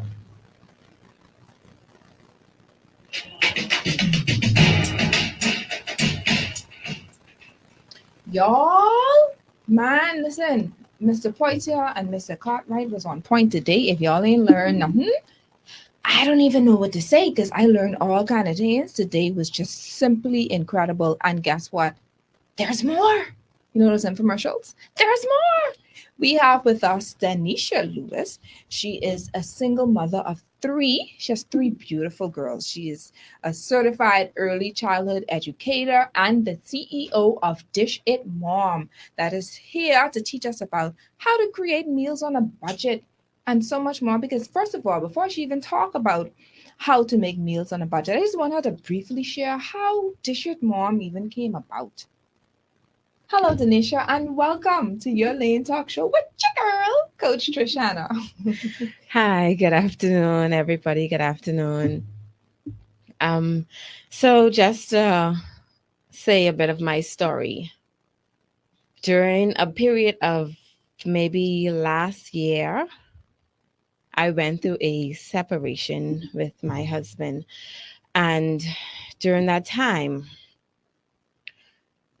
I could not be a mother. I found it difficult to be a mother. I found it difficult to eat. I found it difficult to cook, most importantly. And depression hit on a different level. Mm. And I could not shake. I didn't understand how to shake the depression. I didn't understand what to do because, nobody, sorry, nobody never taught me what it was, how to cope during those difficult times in marriages. Nobody never told me how to even be a wife. Wow. So I went through it, teaching myself as I went along. But during that time, like I said, I went through a state of depression and it was not easy. And I thank God every day for the daughters that He gave me. And I believe that God handpicks Yes. your children for you. Oh, yes. And like I said, I thank God for the daughters that He gave me because they were truly my backbone. Wow. Because there are times when it was difficult to eat, to sleep. And, the Dish It Mom came about when my oldest daughter, her name is Harmony, and she went into the kitchen. She's like, Mommy, don't you think it's time to eat now? And I was like, Harmony, no, I don't want anything to eat. I'm good. And she said, Mommy, let me just fix you something to eat.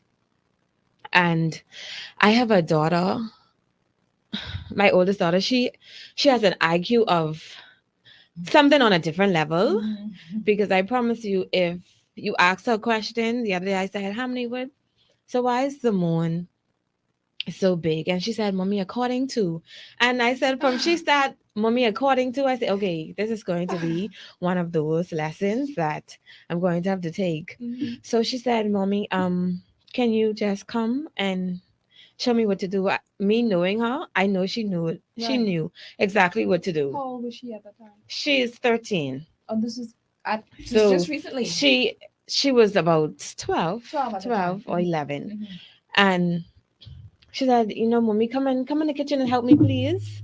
I need to figure out exactly what it is to do. And she was scrambling eggs. And she said, so I say, how many? Let me just show you what to do because you're taking a little long. Let me just show you. And she said, Mommy, okay, I don't know if you understand what I was trying to do, but for one, I got you out of the bed. Oh, man. And now that you're out of the bed, you can cook. And now don't just cook, but teach some women how to get up out of the depression that you've been facing lately. And I was like, wow, my 13, my baby, told me, Mommy, now that you've gotten out of the bed, now that you've had enough strength to get up and come into the kitchen and just to have a conversation with me, teach somebody else how to do the same thing you did. So the Dish It Mom was formed from coming out of a difficult place, Oh, man. a place of depression. And I have a father, he's a chef. And from I was a little girl, he taught me how to cook because I love to eat. So he said, and he used to say, Gubba, come, Gubba. Because you have to learn how to cook. Yeah. You like to eat too much. So every day, and I was so excited every day, even if it's just sardine and grits. It just made it special by just showing me, just talking to me and teaching me certain things and certain techniques. So the Dishit Mom was formed out of that place. Wow. And that's something that was already in you, Yes. just waiting to come. Sometimes circumstances get us and propel us to that point Yes. where we never really knew until we got there. And so in all things, we have to give God thanks Yes. for the good and Most the bad. And he definitely. said all things will work together for our good, Yes. no matter what. I love that. So come now, because you said you had an opportunity to hear a little bit about, with the men that were in here. I'm talking about how you use what you have to work for Yes. you. And that sounded so much like you when they were talking, so you're using the shit mom now. This is something that was already in you, and then this is something that that other people would need to know, and help with, as far as I think it's something that you said. What you do is you help moms to even bond with their children. Yeah, bond with their Let's children. talk about that. Okay. What me and my kids, we normally pick days on what we do things. So Tuesday would be maybe a taco Tuesday. Wednesday might be shrimp day. Shrimp I and like grits. Wednesday. Saturdays might be chicken and fries day. We don't do a big meal every day. So it's basically when you are a single mom, and the truth of the matter is you don't get to spend a lot of time with your kids. Right. It's either you're to work from work and you're very very exhausted throughout the day, and then you have to try to squeeze in things that is overwhelming. Sometimes you're trying to get a mental break. But when you're a single mom, you have the kids just rushing to you, mommy, mommy, mommy, mommy. So during the kitchen talk, Right. we tried to create memories. So what I would do with my kids, I would try not to do everything. Let them do So let them do it. And that's exciting for them because mommy letting me in the kitchen, mommy letting me cook. And I always tell them, you're girls, so this is something that you need to be able to do. And during that time we express, how was your day? What happened in school today? And I have daughters, very emotional daughters. So it tends to be lifetime in the kitchen. Wow. So we speak about everything, anything. I love it. And there's a lot of times when, sometimes young girls, because I've been there, we try to hide our emotions because we don't know how to express it. And so what I normally do with my girls, I allow them to talk one by one. Okay, my my youngest daughter, her name is Symphony, and she has the most to say. And every day she comes home, she's like, "Mommy, can we have our kitchen talk now?" And even though we might not do a big course meal, but maybe a sandwich, but it gives us time to unwind. It gives us time to bond. And mommy is just not doing things all the time. Mommy's just not focusing on something else. And they get time to say, well, okay, mommy, do you know I had a hard time in school today? Somebody was really mean to me.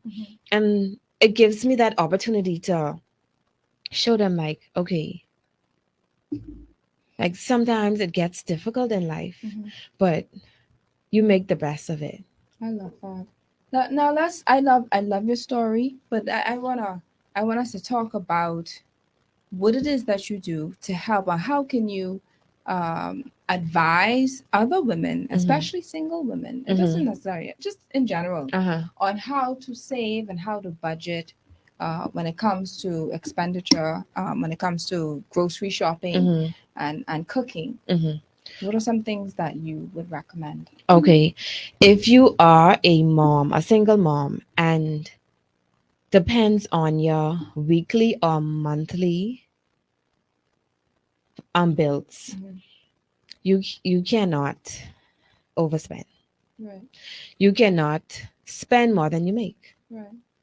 So you have to buy things in a bundle. Yeah. Okay, for instance, meat. If you know that you're a busy mom, you know that cooking every day is going to be difficult. Mm-hmm. So you meal prep. You take advantage of meal prepping.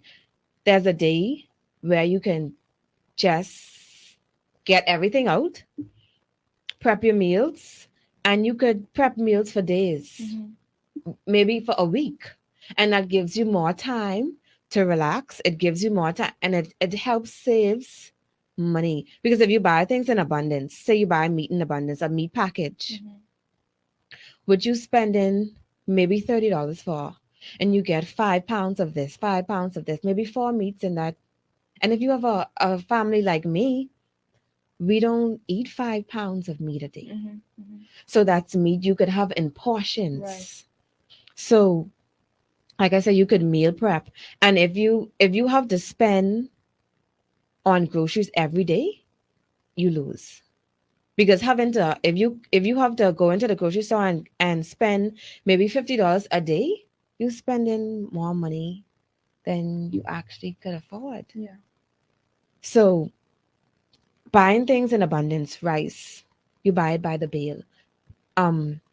Vegetables, you buy it by the maybe 3 vegetables, 4 vegetables, depends on how you cook. So meal prepping is ideal. Budgeting, you have to budget because sometimes we don't make as much money as other moms, Right. as moms would has of they have Dual income. their family Support. and their family support. So me as a single mom, I have to budget my money. I have to budget because you don't know when something could come up. Right. So you have to be prepared. Right. So do you have a strategy, Mhm. or system that you use to say, okay, well, I'm gonna get my meat this way, I'm gonna get this bulk this way? Is there something that you do where you say, Mhm. Okay, what I normally do, I like to shop around. So if budget is having a meat special this day, I buy that. And I don't buy nothing else on that day. right? But if I have a weekly expense, say my weekly budget is maybe $100. Yeah. I don't go beyond that. I don't go above that. I might go under it, but not above. So you have to put things in place because if you have 3 kids like me, daughters especially, little girls need a lot of things. Yeah. And if they're in their teen stage, they need a lot of things. So you have the budget and find ways where you can spend less money. Right. Find ways you can spend less money. You don't have to have a 3-course meal every day. Right. Find ways that you could save on even cooking. Because if you could make a sandwich one day, you could save your meat. Yeah. If you could make a salad one day, my daughters love salad. So we tend to do everything with a salad. So if we have rice, we have it with a salad. If we have meat, we have it with a salad. Some days we cut out the rice. Some days we cut out the salad.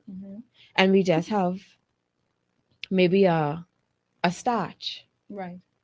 Maybe we find new things to try to invent. Right. So Like we that. have this thing where we do pates. So it's so much ways that you can make up meals where it don't have to be so costly. Right. I like Because and you have to use what you have. that. Yeah.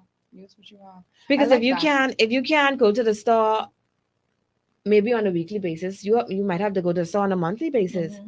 But you that same toner, but you keep pushing back because you want Bring that because up, you honey. want meat every day. Bring it out of the cupboard. Throw That it in white same rice. that same pasta, that colorful pasta, and it's because you want to eat meat every day. You want to have fish. You want to have turkey. Bring that out. I That's love that. still a meal. I love that. Now, as we wrap, I saw a flyer. Well, we have a flyer where we're posted now on Your Lane Talk Show, Your Lane Life Coaching's page, where you're having an event on Monday. On Monday. So you want to talk 1 minute. Okay. About what it's about. Okay, so this is a virtual session for meals on a budget. Yeah. And I'm teaching a course, a Christmas course, Christmas meal on a budget. Let's keep in mind, I've been checking the cost of ham and turkey. Oh, okay. Expensive, Of course. expensive. Yes, it is. And and I've been looking super value. I've been different places Mhm. to look at ham and turkey. Mhm. And I say, you know what? If you still want the turkey, let's make it on a budget. The turkey wings. Okay. You could smother the turkey wings on a budget. Yeah. If you still want the ham, you could buy a small pack of ham. Yeah. I saw a ham would cost $18. And that's still a Christmas meal. Yeah. You could do your sides and however you want to make it Christmassy. Yeah. You can do that. It doesn't have to be so costly. Normally we would spend hundreds of dollars on a Yeah. Christmas meal. Mhm. I'm guilty. But that's because I And have a big family. and then sometimes the meal doesn't go into No. taste. It doesn't go into taste. And here's another suggestion. You can do potluck Mm-hmm. where everyone You can in do your family potlucks. bring something. Yes. So that it doesn't have to weigh too much on you and the expenses. And I that's love that's that. true. Mhm. And normally what families normally do, they potluck. Everybody you bring something while you're coming, Yeah. or you bring funds Yeah. Just to help. to Yeah. help with the food, expenses, the yeah. expensive. But thank you so much, Tanisha, and thank you so much for your tips. I really do appreciate your tips. They are beautiful. And just before we close, I just want to do my talk to the audience moment. Of course, I can't leave without it. And this moment, we want to talk firstly about the fact that there are some principles even in the Bible, there's some principles in the Bible really Mhm. that govern this earth, whether we are a believer or not. And it's Mhm. called the law of giving. And in that, when you give, you will receive a return no matter what it is, no matter who you are. You don't have to, you could be an atheist. It doesn't matter your religion, your denomination, whatever have you. Once you know the principle and understand the importance of investing or giving to someone or giving opening up your hands and helping somebody else out, naturally you're going to get a return, naturally, without a doubt. All right. And there's something that Mr. Poitier, and this is not actually in my test, but there's something that Mr. Poitier said. No, I'm sorry, it was Mr. Cartwright that says, hey, you feeling good and making yourself look good and stuff is a part of even um, um, getting wealth, because you're feeling good, and wealth is actually a mindset.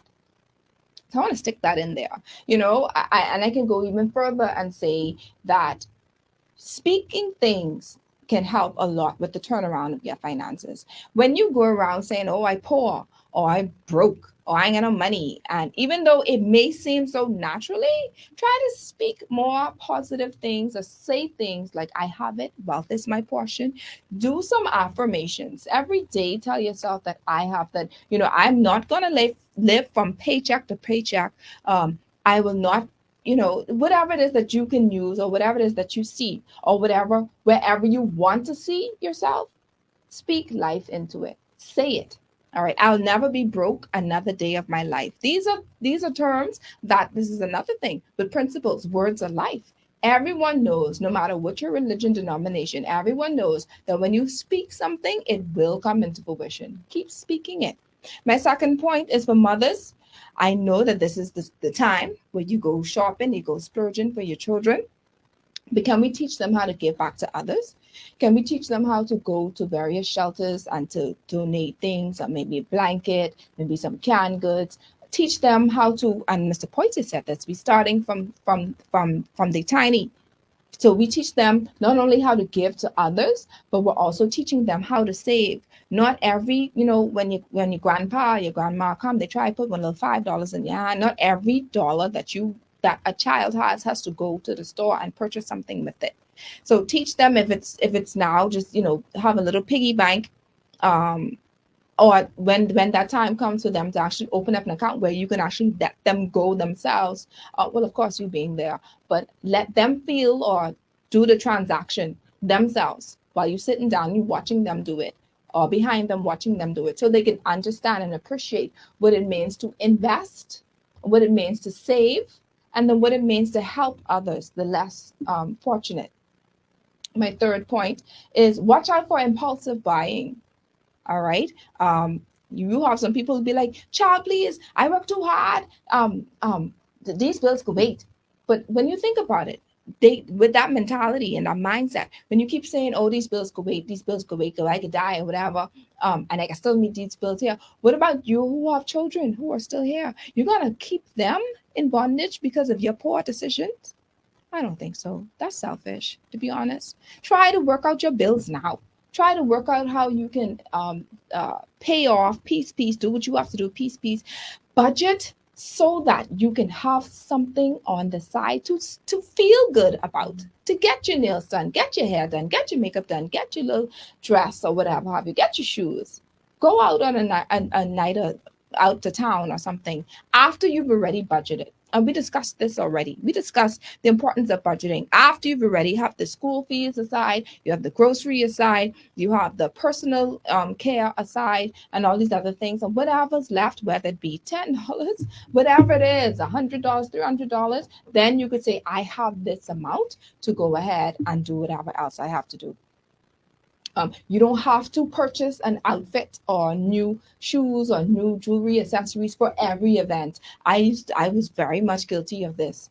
For every little thing that happened, oh, I gotta get a new outfit for it. Listen, what I started to do was I started getting pieces like a black bottom or a neutral top or something, and then I just started, working around and changing them, switching them around. So I'll wear the black bottoms with the purple top, and then the black bottoms with the blue top, or whatever have you. And guess what? It's not that I don't have any money. It's just that instead of using that money to purchase things and buy accessories and buy clothing, I can use that money and save it and do something else with it.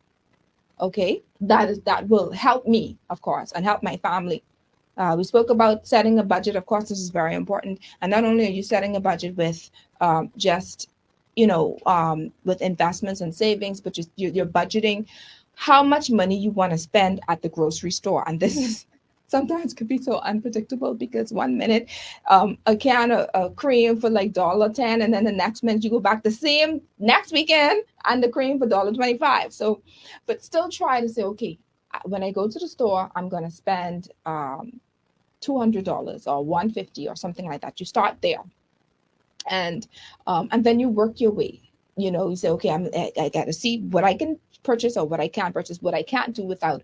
And it's a little side tip for you: don't go in the food store hungry, because you start picking up everything, especially in the junk food area. That's actually that aisle. You pick up everything, and then go with a list, so that you can know this is what I need and this is what I'm going to get only. You have to be disciplined, all right? And my last and final point is to set a goal, set your budget, or set what it is, how much money you want to save for 2023 monthly. So if you say, all right, each month I want to put aside $100, no matter what it is, no matter what I do, I am going to sacrifice, go into the $3.99, because I can't even say 99 cents breakfast no more, because I've been gone. Go into get a $5 breakfast, or going to whatever restaurant to get lunch. Let me not get lunch today. I can't say the name though. You want to go get coffee, right? And your little cappuccino and it's good, right? That's after you've already budgeted. But see, if you have a goal, you have to have discipline. It's imperative that you have discipline. All right. That craving for coffee, you're going to have to put that on the side, because at the end of the day, you say, I want $100 that I want to put in my bank or my savings at the end of each month. And that would require sacrifice and discipline. All right. So I'm going to stop there, because there's so much more. And plus we have a part 2, because the guys said they're coming back. So we're going to talk more about that when they do come back.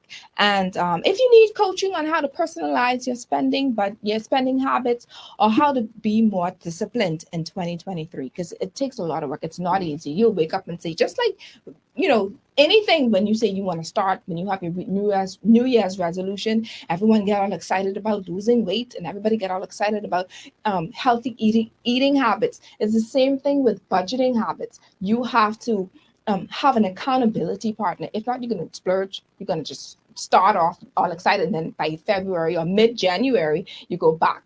You don't want that. All right. So if you need help with coaching in that area, you can go to my website, www.yourlanelifecoaching.com. I will give you a free consultation.